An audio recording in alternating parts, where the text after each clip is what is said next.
Welcome to the Working Well podcast. I'm Tim Boris, CEO of Fresh Wellness Group. This show explores the diverse aspects of workplace health and personal performance.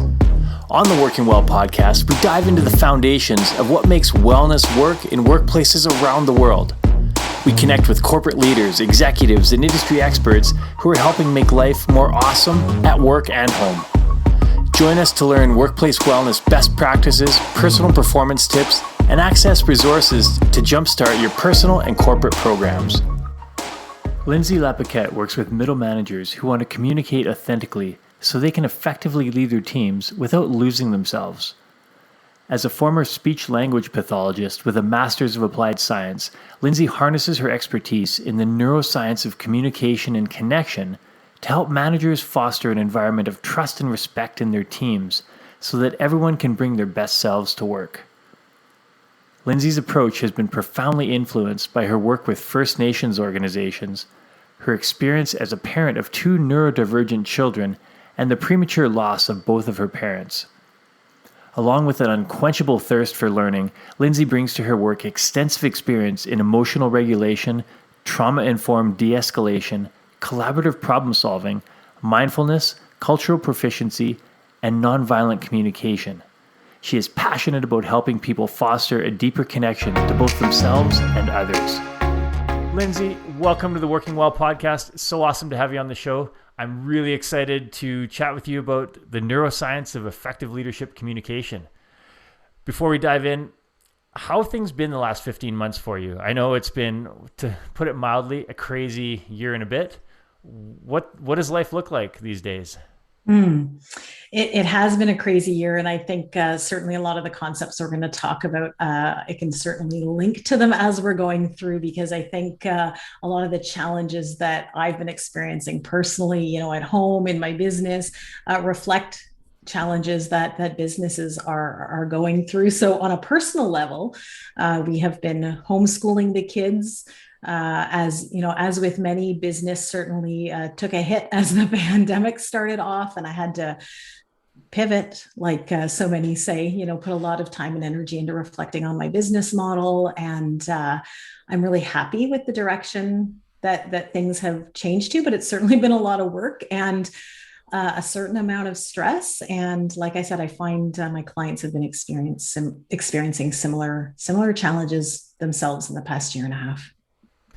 Absolutely. And as an expert on communication, it's every time you open your news feed, it must be like, here's another example of what we talk about every day. Yes, the pandemic has certainly highlighted our communication challenges. And I will say that in the first few weeks, just to observe what was going on a communication level on social media, I thought I just need to step back because this is intense. And it has settled somewhat, but I think some of the nuances of those challenges pre-existed the pandemic and continue to today. Sure, and just put a magnifying glass up to the things that weren't working and made it that much worse. Now we're 15 months into it. What things have you seen that are resolved or better resolved and that people have adapted and done really well with? What are some of the wins, I guess? That's a great question. Well, so I think in my perspective, the pandemic has certainly brought a lot of awareness, I think, to people around where their real priorities are in life, around where they are happy, the things that they don't want to settle for anymore. I think both on an employee level and on a business, on a leadership level too. I think it's really led people to ask themselves those hard questions and stop sort of just making decisions in that rote, automatic way that a lot of us were prior to the pandemic. And my hope is that as this settles, we'll take those lessons forward. Yeah, and we're seeing that, I guess, come to a head a little bit over these next few months when businesses are starting to bring people back into the office, and some companies are starting to mandate people have to be back in the office a certain days per week. And there's a new term that was coined by a researcher, I think, or a professor, and they said it called it the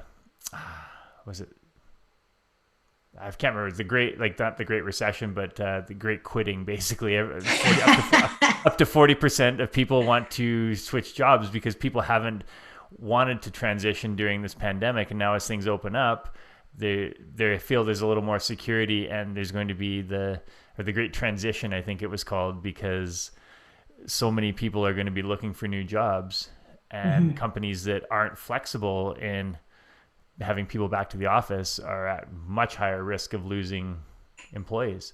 Yeah. And a huge part of that goes back to communication. So what have you seen around how people are communicating some of those challenges?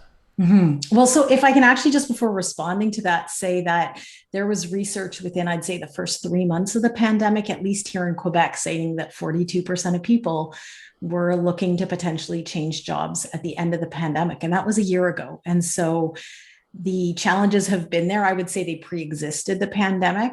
And it's just that now that things have settled, those organizations who haven't made the shift to look at how they need to shift doing things are the ones who are going to, I think, bear the brunt of that, unfortunately.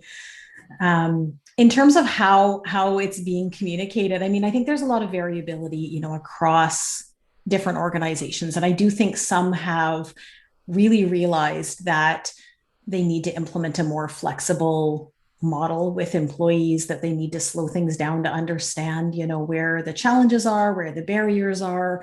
And then there's others who are just sort of going full steam ahead without necessarily regard for the impact of that. I will admit those are typically not the organizations who want to work with somebody like me, because often they're so sort of stuck in implementing the plan as is. They don't necessarily see or I guess maybe prioritize the impact of that. But when there's not enough gathering of information from all levels of the organization to understand, how has this pandemic been, impacting you? What is needed with a return to make you most successful in your role, while also communicating the needs of the organization, and figuring out a way not to meet everyone's needs, but to make decisions that take those factors into consideration.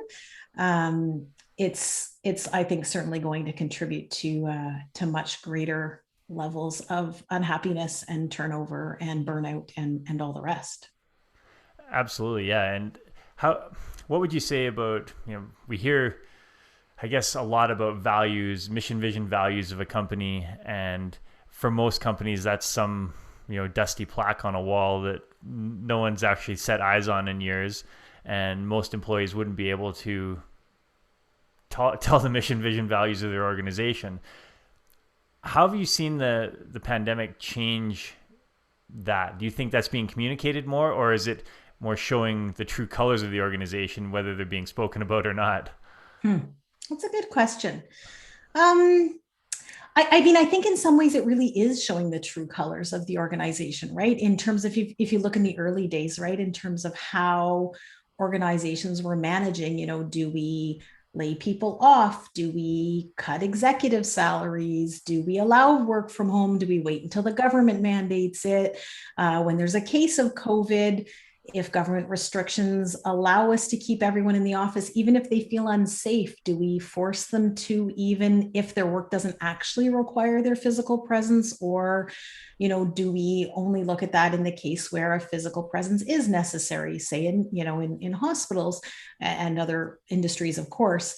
And so I think those kinds of factors are really showing what the underlying values of the organization are, regardless of what is written on paper. And I think that that was probably there to begin with, but with the stress levels people were experiencing and the realization of what it might be like to not, be in that environment on a daily basis, it's a wake-up call to some of, do I want to return back to that? And depending on what the organization is like and how that fit is for the individual, that may feel like a perfect match, or it may feel like you couldn't pay me $1 million to set foot back in there again.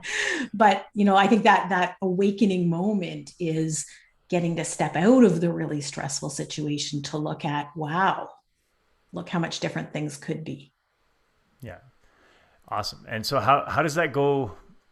How does that fit with neuroscience? Like what does the research say about how our brains are functioning, and particularly during times of stress? Mm-hmm. Yeah, so I'll absolutely walk you through the neuroscience of stress and the impact that has on communication. And I will say that this has all been present prior to the pandemic. I think the pandemic has really just been the significant stressor that has made the impact so significant. And so basically and I'll do this in a nutshell and in as simple a terms as possible, but our prefrontal cortex and sort of the frontal part of the brain, that's responsible for all of our executive functioning skills. So things like problem solving, being able to see things from different angles, be really flexible in our thinking, come up with varied solutions to a problem, such as what do I do when, it's time to return people to the office and not everyone wants to? How can I think flexibly while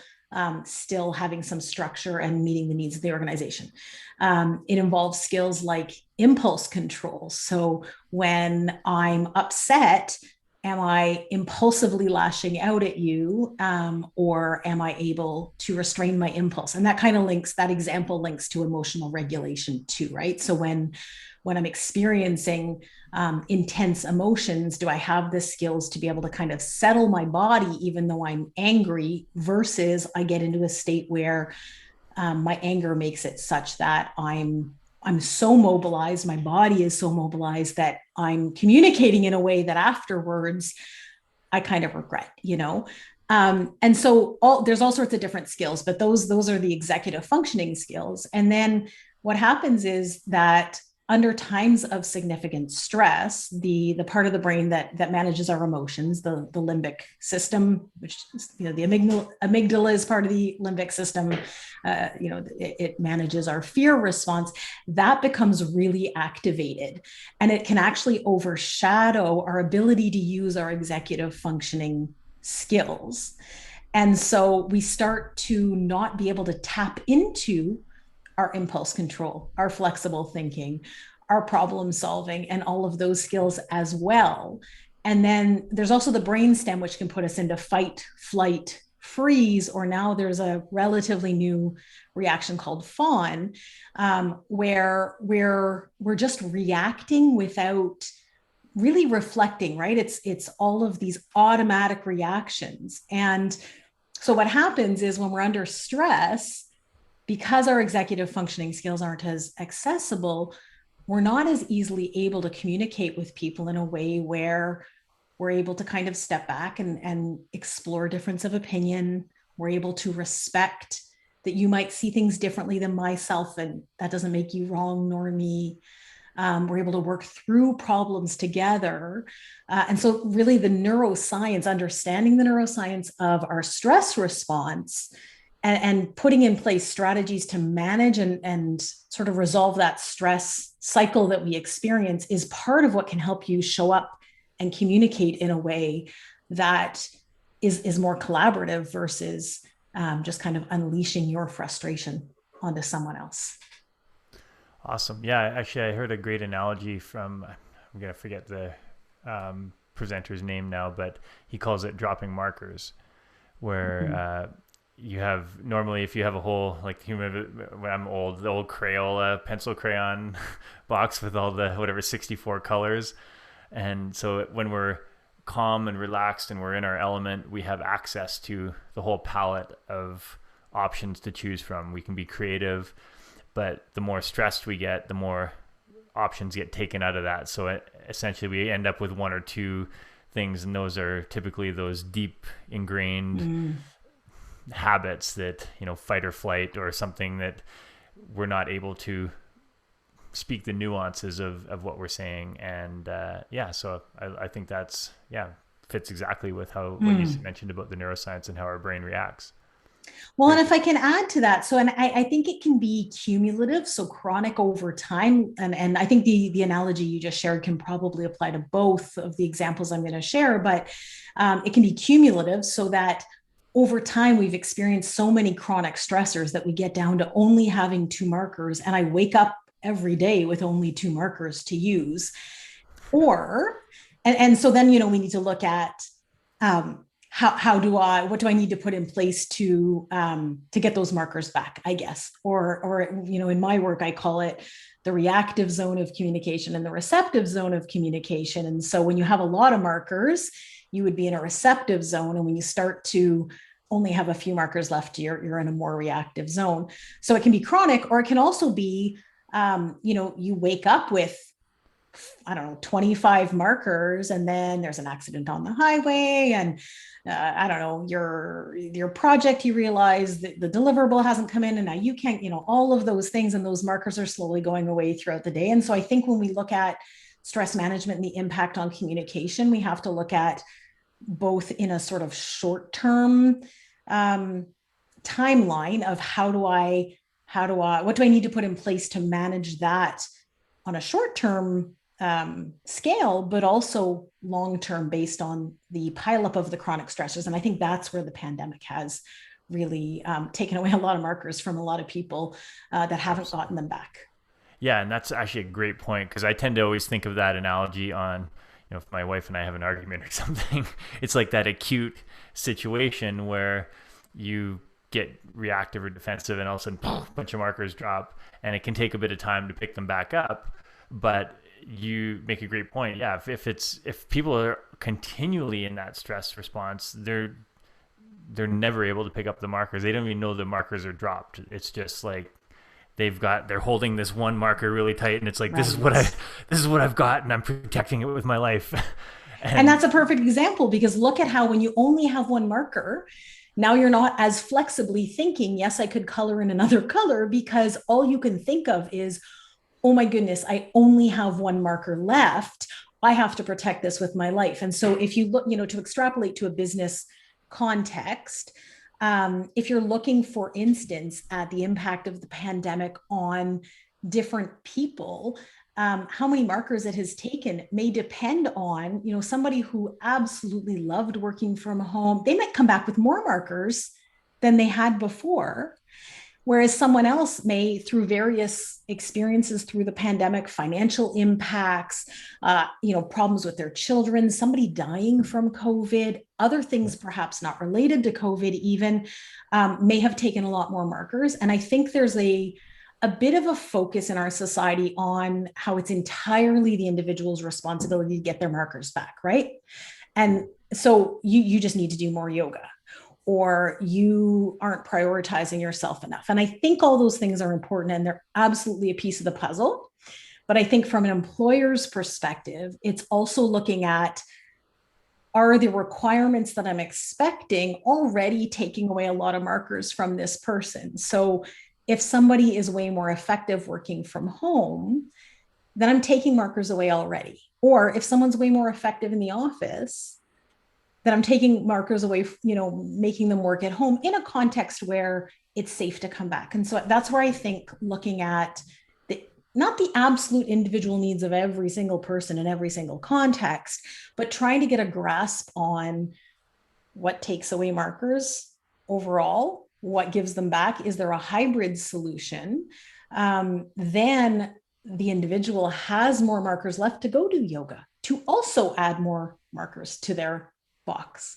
So, I think that sort of a joint focus on how to set this up in a way that meets everyone's needs a bit better, gets the best outcomes ultimately. Yeah, and that leads into, I guess, the next thing. There's always that saying that people don't quit their job, they quit their leader. And so what can leaders do to better that communication or improve that communication? Yeah. So I'll say that in my experience, I find that when people reach out to me for my services, quite often they're already coming with a predetermined idea of what they want and what is going to best support their team, let's say, or sometimes themselves. That's a different scenario.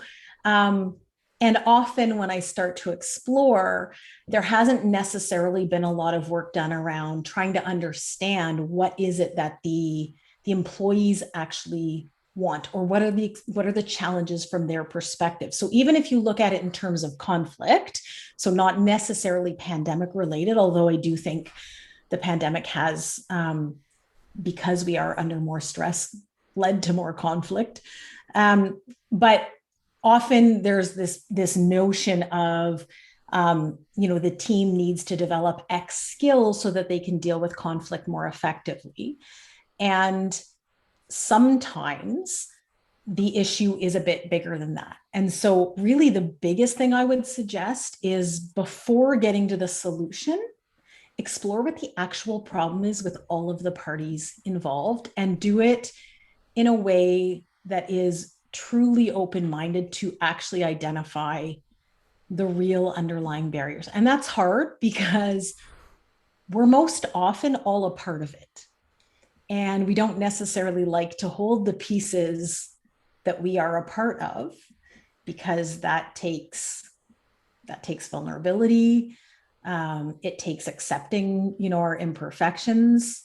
But until we're really looking at all of the pieces, including our own, my experience is that we're doing patchwork and band-aids, and it's almost worse than doing nothing, because the team has hope that things may change, and then the deflation after of, oh, we learned these new skills, but we can't implement them because when we try to implement these changes, we're shut down, and then they're even more deflated than when nothing was being done. Yeah, there's a lot of, we see that on the wellness side all the time. Companies talk a good game about wellness, and then certain programs try and get implemented. People learn new skills. They want to engage with the program, and it gets shut down by a leader, a department, or even the unwritten rules in the company of what's acceptable and what's not. Yeah. And yeah, go ahead. Well, so I was going to say, and I also don't believe, I don't think it's feasible to never implement anything until all of the kinks are worked out. And I'm guessing you would agree with me on that. And so I certainly don't mean, don't take steps towards resolving issues until you've fully discovered every little element and have the 10-year plan of how you're going to resolve that, because that's just a whole other basket of problems. But I think both sort of extremes of quick fix, resolve this now, plan it all out, and only implement once we have it all figured out, cause different but similar, just as many, I should say, problems. And so sort of that middle ground of explore a bit, find, the next solution, test it out, see how it works, regroup, assess what worked, what didn't. It's that continuous process, I think, of gathering feedback from everyone that really leads you to kind of better resolve more of these challenges in a sustainable fashion. And how does that, I guess, what best practices have you seen for companies to help provide some of that, I guess, the best skills to teach leaders how to communicate more effectively? Because I know in my experience, there are some leaders that are amazing communicators, and in the same company, at the same level in that company, you can have someone else that their department's a train wreck because they're not communicating things well. And as an executive leader looking at, call it, middle level managers, how do you make sure the communication skills are being developed, but also that there's some consistency across the employee experience in the organization? Yeah, that's a great question. And I like the way you frame that, because I do think, so my experience has shown me that when I'm involved without executive buy-in, now that does not necessarily mean that they need to be present and participating in every step of what is done, but when there's not actual buy-in, true buy-in, not just I'll sign the check, but I actually want to improve this.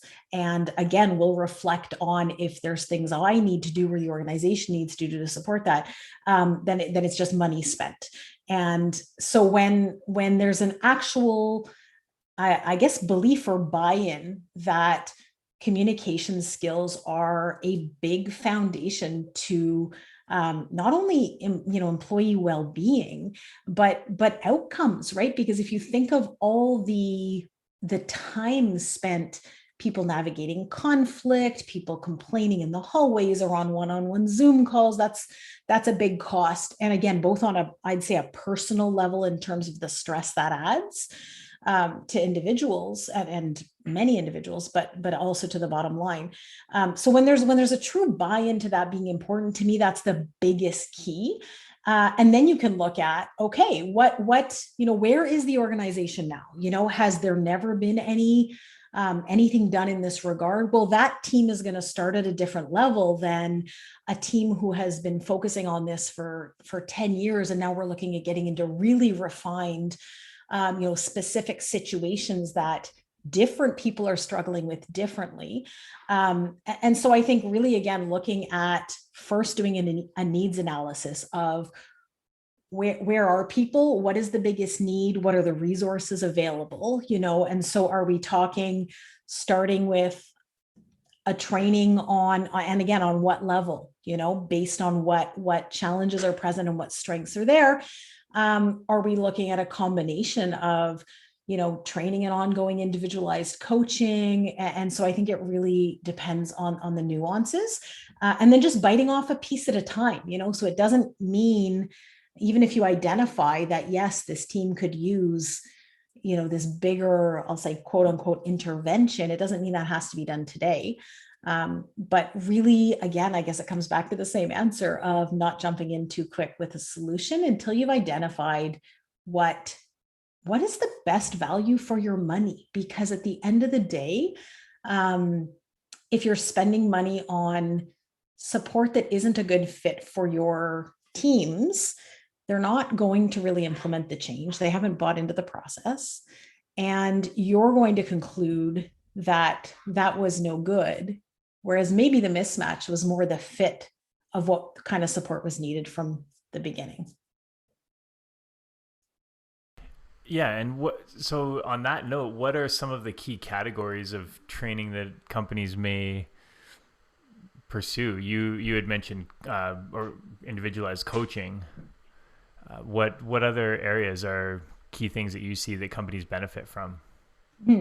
So, I mean, I have a training format that I use that has 4 different sets. So my model of communication for leadership is, the first module is knowing yourself, right? So understanding what factors make you more reactive in your communication. And this is very individualized, right? So what is going to take markers away from me and make me more reactive is going to be different than you, Tim, or other people listening. So it's not, for me, the key is not being prescriptive in this is how to manage a team, but rather walk people through the self-reflections of how does this impact me personally in my leadership role. And so once they have a better grasp on understanding themselves and their strengths and weaknesses within communication as a leader, the next step is looking at managing reactions, right? So where are my strengths and weaknesses? What kind of tools can I put in place to manage my reactions? Now, not my emotions, because emotions are there to tell us something is not working. So it's not that you can't be upset. It's, again, being able to settle yourself so that you can deal with it more effectively. And also, how do you manage reactions in others, right? So that person who comes in the office disgruntled and ranting and raving, and this is, something that comes up a lot with leaders, I just want to close the door and kick them out because they're always complaining. So how do I manage my reactions in others? The next step is understanding others. So there we really look at communication skills to approach difference of opinion and conflict with curiosity and without judgment, and to look at how to create connection first so that we can work together while also setting limits. And then the last part is adapting leadership. And that really looks at understanding executive functioning better. How does that impact my work? How does that impact the team members' work? Where is there a mismatch that's affecting performance? And so really where people start, whether they do that whole program, whether they do pieces of it, kind of depends on the discussion I'll have with clients from the get-go, and see where, if we're doing a training, it's where sort of the majority of people. And then sometimes there is coaching or group sort of debrief sessions in between where we look at questions and answers and problem solving around specific challenges and how to apply the information there. Because I think that a piece that's often missing with training is the training is delivered, and then when you try to implement and get stuck, you don't know where to go. And so there's lots of different options in terms of, I think, where to start at communication. But my reflection is that very often people want to start at a very surface level. So for instance, do setting norms around when we email and when we Slack and when we do Zoom calls. And it's not that those norms aren't important to establish, but that doesn't really resolve a true communication challenge where people feel that their needs aren't being taken into consideration. It just outlines more policy. So starting the other way, and from that, then you'll get a lot of clarity on what kind of policies and procedures need to be in place to support the varied needs within the organization. Okay. And in terms of different levels in the organization, different people, are there different training programs for that? Like one of the things we chatted about before was positional power and the impact of that on communication. Mm-hmm. So if you're coming from the C-suite, what does your communication say versus a middle level manager or an entry-level line-level employee? Yeah. So I will say that I'm asked this question a lot in terms of, in fact, I was recently speaking with somebody that I'm on the verge of doing some ongoing work with about, can you do one training on how to up manage and one training on how to, manage down, and one training on how to manage sort of laterally across the organization. And my response was that, in my opinion, there are some nuances in the challenges, but the skills required to do so are actually not that different, because it comes down to noticing your own patterns with that positional power within the organization. So for instance, when somebody who's in a position of authority challenges something you say, dismisses you, doesn't leave space for your voice, how does that impact you? Do you continue to stay calm and advocate? Do you shut down? Do you become really aggressive and belligerent? And then in turn, how do you interact when you're the person in a position of authority? And I find that what most people notice, if they start to really look at their patterns, is that there are times when or not times, there are differences in how they'll respond based on where they are in that hierarchy of authority. And so starting to notice how that impacts our communication is pretty powerful. And I'll give you an example from my personal life. This is something I've worked on a lot myself personally. And yet, for some reason, when I am in a healthcare setting, and I come from healthcare, but when I am with my kids navigating health issues, I find it much more difficult when I'm with a doctor who is dismissive of my concerns to not get really irritated, because it has happened to me a lot. And then I do not advocate as well. And so now, knowing that, and it's been a while I've known that, it is, I can remind myself in that moment that the way the communication is going, I have a tendency to, and it depends on the personality, sometimes I just give up, and sometimes I really get into arguing, but neither is ideal to resolve the problem. And so having that awareness is really key to be able to do what you need to get back to that receptive zone of communication and work through that problem a bit better. So it's not so much that there's different training programs for different levels. It's more, I would say, depending on whether you spend a lot of time in the your role is at the executive level, and you've maybe been socialized that leadership is done through authority, that may be something you're more accustomed to, versus if you, are in a position where you've been socialized to do what authority says, And, a lot, this amazing information and very important for people and organizations. this is the Working Well podcast, and it goes back to employee health and well-being. And, I see a direct link, but a lot of people, I think, sometimes think, why are you talking about communication on a wellness podcast? But this is the foundation of people get upset and frustrated and disgruntled at work. And one of the key components of wellness is organizational. Do people feel they have a voice and a purpose at work? And if they're struggling to communicate that or not feeling that from leadership or even peers, then yeah, absolutely, that increases stress. It increases burnout. All kinds of negative health consequences come from that. And so in terms of overall communication, how do you see that affecting employee performance and organizational performance? Well, I'm biased, obviously, since communication is my field.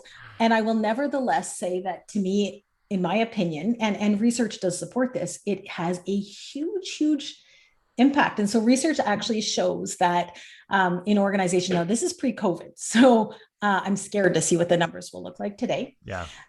But that 3 hours, employees spend 3 hours of work a week in conflict with others. And so if you start to do the math of how much that costs across an organization, we're talking massive amounts of money, right? And so if you were to say to a CEO, hey, how about, just for fun, you start giving everybody 3 hours of extra paid vacation a week, you're going to get resistance to that, most likely, right? If you're just throwing that idea out.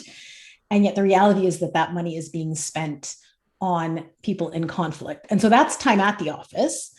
But then, as you've referenced, the weight of unresolved conflict. So not conflict. Conflict in itself is not a problem, because that's, I think, necessary to work out issues. It's unproductive conflict that doesn't get resolved. And so I think everybody can identify with a situation in their life, probably bazillions of situations in their life, where there has been a conflict at the office that they have taken home, complained about for a couple hours to their partner or their friend or on social media, returned the next day, talked about it in the hall, been really frustrated.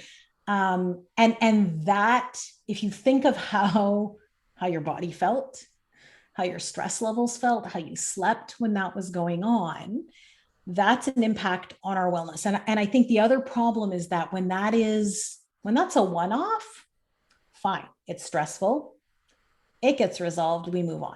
When it's chronic, it gets our bodies, to get back to the neuroscience, it gets our bodies in a state where that stress response is chronically activated, and we can't as easily resolve that stress cycle. And so then the long-term impact on performance and well-being just starts to, it's like it's a negative spiral. Yeah. We talk about that on the health, the physical side, the stress hormones, all the impact it has on even at the cellular function. You're not as resilient physically or mentally in that situation. And the longer that persists, the steeper the decline. And we're seeing that so much every day, because 15 months into this, so many issues haven't been resolved. There's just been, stress was already one of the most impactful things on health pre-pandemic. And now we've had 15 months of everything loaded on again. And that's not being resolved. People are less active. They're not moving their body as much. They're staring at a screen all day, not taking care of themselves, and not communicating as well as they should. Well, and they're crankier because of all that. So I hear myself when you're saying that, I used to go to the gym 5 times a week. I meditated all the time. I had all the life strategies in place. And now I still work out, but not as intensely as before. I skip it more often. The kids are home, we're homeschooling. And so in terms of my own reactivity, the first 6 months of the pandemic felt like a vacation. I loved the work from home. Awesome. And then as we started experiencing some other stressors, some health issues in our kids, I could feel my reactive zone getting larger. And so the things that would irritate me I would get irritated more quickly. I was having a harder time, staying on top of things because, again, your executive functioning is getting fuzzier. And so, to just loop back to what you were saying, I think there's a perception that, yay, the pandemic's going to be over. We're all going to run back to the office and everything will just go back to the way it was.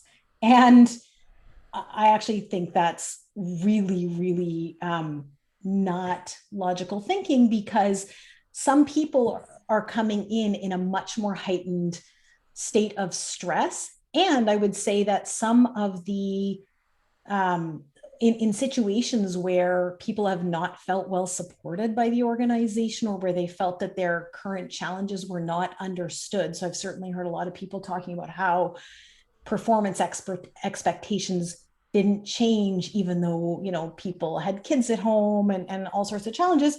There's resentment that has not been cleared because you haven't had the conversations you need to. And so I think we need to really keep that in mind as we transition back to the office, that those unresolved issues need to be brought to the forefront, or they're going to continue to simmer underground until a fire starts. And I'm actually just thinking, there were some kids playing fireworks in our park last weekend. And as they went off, we were like, oh, it's dangerous. And like 40 minutes later, looked outside to a fire. It took 40 minutes of, the embers in the garbage before that fire sparked and the park was on fire. We had to call 911. That's what's going to happen in organizations, but it might not take 40 minutes. It may take months and months. And then the problem is, often we won't look at what we want to do to resolve it until the whole park is on fire. So my suggestion is, do that now preventatively. It'll cost you way less money than waiting for the huge fire, because people aren't going to want to leave the same way and they'll feel more supported, and you're not going to be dealing with as many burnouts. And again, the performance impact of not addressing it. Yeah, excellent. And so what, I mentioned it a bit earlier, but what can companies do to help with this? We mentioned some training around leadership communication around the 4 points that you'd mentioned. What other strategies and tools do companies have at their disposal to help with this? Yeah. Stop the fire, like Smokey the Bear. Stop the fire. Yeah. Well, I mean, so I think part of it is, deciding that this is a priority, right? That this is something we're going to focus on. Outside of that, I would really say, from a leadership perspective, that modeling what you want to see put in place is really important. And so starting to look at yourself, right? Where does my communication miss the mark? And the reality is that it's not possible to always listen to everyone else perfectly, paint this picture that just is not realistic. We're human. So it's not so much about trying to communicate perfectly in all scenarios, but rather looking at what are the factors that impact my ability to listen to complaints within the team, to set limits as I need to be equally respectful of everyone's opinion. And once I've identified where I'm not quite as strong, also looking at where do I do really well? Like, what scenarios make it really easy for me to communicate effectively with my team? And how can I bring more of that into what I'm doing? And I think that's where that customization of, people learning the skills, but then figuring out, how do I implement this in a way that works for me, is key. And so by realizing, so for instance, let me make this a bit more concrete. I am someone that if I have back-to-back meetings, I get into the reactive zone, not even because I'm angry, but because my body just gets into a state of hyperarousal. That's just, I know that about myself. I wish it weren't the case. It's the way my body works. And so I know that I need to take time during my day to settle myself. I know that if I'm going to have a really difficult meeting where I disagree with someone and I have to work something hard out, don't do it coming off another Zoom call. Take 5 minutes and just breathe and set your intention to be able to go into there and listen. So little things like that sometimes can be a huge impact, can have a huge impact on how we're then able to connect with our team members. And not only does it help us, but I think it models to them the behaviors that they can be trying to also be able to work on those same skills in the workplace. Well, that's perfect example is what you said earlier is one of the first steps is knowing yourself. Knowing exactly what you need to do to get into the right mindset to have tough conversations, or how to set up your day effectively to make sure you have energy and focus and enthusiasm to tackle what you need to tackle. And right. Yeah, that's something that we talk with companies a lot about on the wellness side, is helping put those tools in place. I've got, you see in the corner down here, I've got my kettlebells and my roller, and like literally I'm in my office here, and if I have a couple minutes and I'm like going stir crazy, I will do a couple kettlebell exercises. I'll do a stretch. I'll grab the roller and go into the other room and just roll and go out for a walk or something, because for me that's something that helps me refocus. And if it's 30 seconds or it's 5 minutes, I come back feeling like a new person. And I think again, there are people try and put it into this box that applies to everyone, and not everyone is the same. So we have to be able to know that. Well, and again, if you look at our stress responses, so you and I are both members of CAPS, the Canadian Association of Professional Speakers, and I had the chance to speak on stage as a rising star maybe 2-3 years ago. And as we were waiting to go on stage, I had headphones on and was listening to calm music, because I know that I have a tendency to get hyper aroused, and then I talk too fast. I forget what I wanted to say, and I get very scattered. And one of the other speakers who was about to go on said to me, "Oh, you need to get up and do jumping jacks, and we'll do a chant." And I was like, no, that's not good for me. Now, for me to say to him, "No, you need to do it my way," so my stress response is I get on a state of hyper arousal, my nervous system, whereas he may get into a state of hypo arousal where he kind of starts to shut down, and maybe he needs things to alert the body and wake himself up to refocus. And so that's where I think that, leaving space for individuals to adapt, they know, and if they need a walker, they need, whatnot. And I think sometimes we perceive those needs as, well, you're just trying to take advantage because you already went for a walk 2 hours ago, when the reality is, if I need a 10-minute walk to focus, you're going to get more out of me than if I just sit at my computer trying to make myself focus for 3 hours. So totally. I think it's a shift of mindset on a leadership level. Yeah, absolutely. And on the note of the headphones on with the relaxing music, I'm more Metallica versus Kenny G. Right. So it's like, yeah, right. I'll be like, okay. And you were like, that'll put me to sleep. Surprisingly, it actually calms me to have, and at least gets my mind off what's distracting it. And because it's so if you look at regulation of the body, that loud music will alert the body, and calming music will soothe it. So again, it depends on, right now, does your body need to be alerted, or does it need to be calmed? And, your nervous system, I'm talking here. And I think that letting people explore what works for them then lets them find those things out. Like, I would never listen to heavy metal before a big conversation, because it would put me in a bad state, whereas you wouldn't listen to calming music, So it's actually not complex, right? That costs no money. No. It's just shifting our thinking on it, I think.